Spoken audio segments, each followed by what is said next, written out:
పద్దెంది పడిమెట్ల పైకెక్కి గుడికేగు భక్తులకు ఎదురొచ్చే బంగారు స్వామి ఇరుముడులు స్పృశించి శుభమనుచు దీవించి జన బృందముల చేరే జగమేలు స్వామి తన భక్తులనరిల్చు తప్పులకు తడబడి ఒక పక్క ఒరిగెన ఓంకారమూర్తి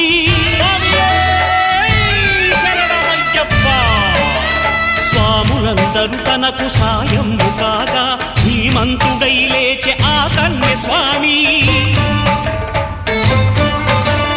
పట్టబంధము వీడి భక్తతతికై